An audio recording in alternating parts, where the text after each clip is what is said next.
आपण पाहताय महादूत न्यूज, सत्यासाठी सज्ज, अन्यायाविरुद्ध जागृत। हैदराबाद गॅझेटनुसार बंजारा समाज एसटी प्रवर्गात पूर्वीपासूनच लाखो बंजारा बांधव आक्रमक। शासनाला बंजारा समाजाची मागणी तात्काळ मान्य करा, अन्यथा मुंबई जाम करण्याचा दिला समाजानं इशारा। नांदेडच्या किनवट इथं बंजारा समाजाचा भरगच्च मोर्चात बंजारा समाज लाखोंच्या संख्येनं सहभागी। हैदराबाद गॅझेटमध्ये बंजारा समाजाचा आदिवासी म्हणून नोंद असल्याचा बंजारा समाजाचा दावा। हैदराबाद गॅझेटनुसार बंजारा समाजाचा एसटी प्रवर्गात समावेश करा या मागणीसाठी आता बंजारा समाज रस्त्यावर उतरलाय। एसटी प्रवर्गात बंजारा समाजाचा समावेश करावा या मागणीसाठी नांदेडच्या किनवट इथं बंजारा बांधवांचा भव्य मोर्चा निघाला। मराठा आरक्षणासंदर्भात राज्य सरकारनं जी.आर. काढला। हैदराबाद गॅझेटचा आधार घेऊन हा जी.आर. काढण्यात आला। आता याच हैदराबाद गॅझेटच्या जी.आर. मध्ये बंजारा समाजाचा आदिवासी म्हणून उल्लेख असल्याचा दावा बंजारा समाजानं केलाय। हैदराबाद गॅझेटनुसार बंजारा समाजाच्या एसटी प्रवर्गात समावेश करावा या मागणीसाठी बंजारा समाज आता रस्त्यावर उतरलाय। बंजारा समाजानं याच मागणीसाठी किनवटमध्ये भव्य मोर्चा काढला। या मोर्चात महिला, विद्यार्थी, लाखो बंजारा बांधव सहभागी झाले होते। मागणी काय आहे? आपण एसटी मध्ये का आरक्षण मागताय की जेव्हा व्हीजेएनटीचं स्पेशल आरक्षण आपल्या समाजाला दिलेलं आहे? महाराष्ट्रामध्ये बंजारा समाज जो आहे, विशेषतः मराठवाडा आणि विदर्भ हा पूर्वीचा हैदराबाद सरकार आणि निजाम सरकारचा भाग होता। आज आपण ज्या ठिकाणी उभे आहोत हे किनवट हा तालुका आदिलाबाद जिल्ह्याचा भाग आहे। मराठवाडा संपूर्ण 8 जिल्हे, विदर्भाचे दोन्ही डिव्हिजन अमरावती आणि नागपूर हे CPR बेलार मध्ये होते आणि त्या CPR बेलारला त्या तत्कालीन हैदराबाद सरकारने ब्रिटिशांना ते गिफ्ट म्हणून दिलेलं होतं। त्यामुळे मूळ हैदराबाद स्टेटचा हा भाग आहे।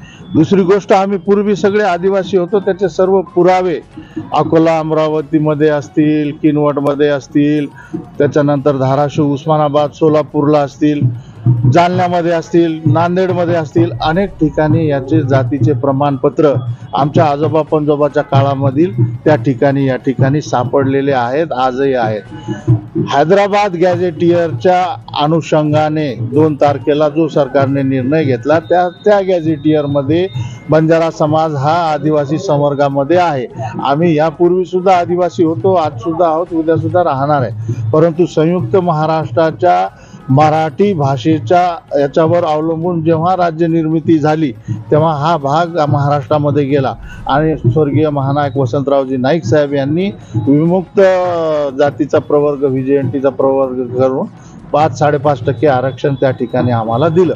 आम्हाला फक्त तेच आरक्षण मूळ आदिवासी आम्ही होतो त्याप्रमाणे आदिवासी संवर्गामध्ये द्यावं अशी मागणी आहे। या मागणीचे प्रमुख कारण असे की 77 वर्ष झाले देशाला स्वतंत्र होऊन पण बंजारा समाजाच्या तांड्यांना आणखीनही काही ठिकाणी जोड रस्ते नाही, पिण्याचं पाणी नाही, विद्युतचे खांब नाही, घराच्या समोर उजेड नाही, त्या ठिकाणी शिक्षणासाठी बालवाडी नाही, प्राथमिक शाळा नाही, प्राथमिक आरोग्य उपकेंद्र किंवा तसल्या काहीही सुविधा अजून बंजारापर्यंत पोहोचलेल्या नाही आहेत।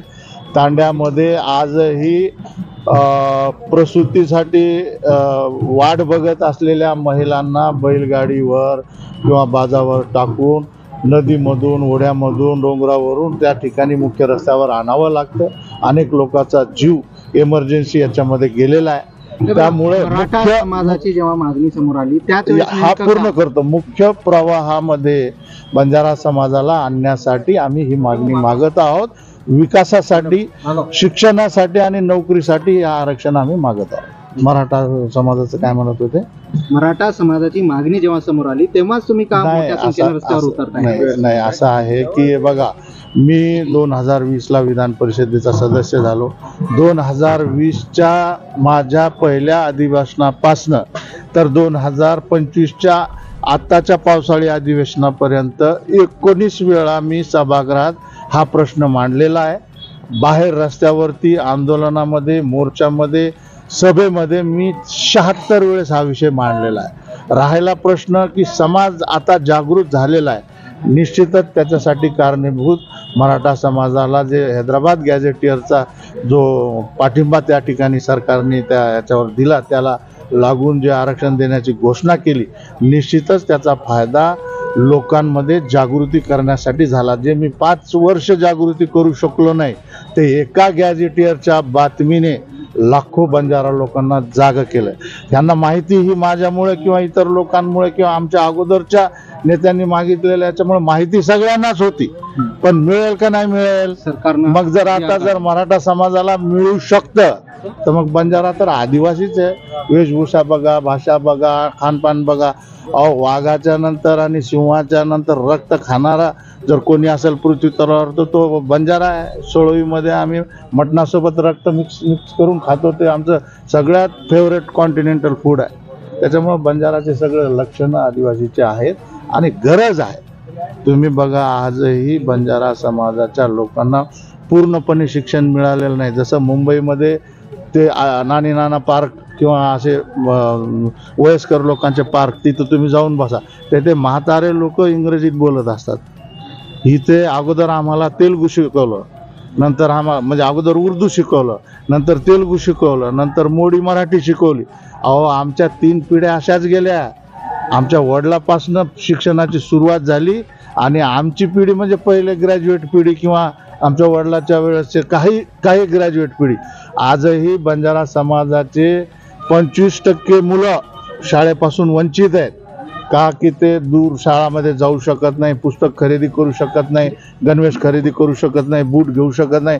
अनवाणी पायाने 3-3, 4-4 किलोमीटर तांड्यावरून चालत गावाच्या शाळेमध्ये मुलं शिकायला त्यासाठी आपण रस्ता. ओके थांब पुढची यांची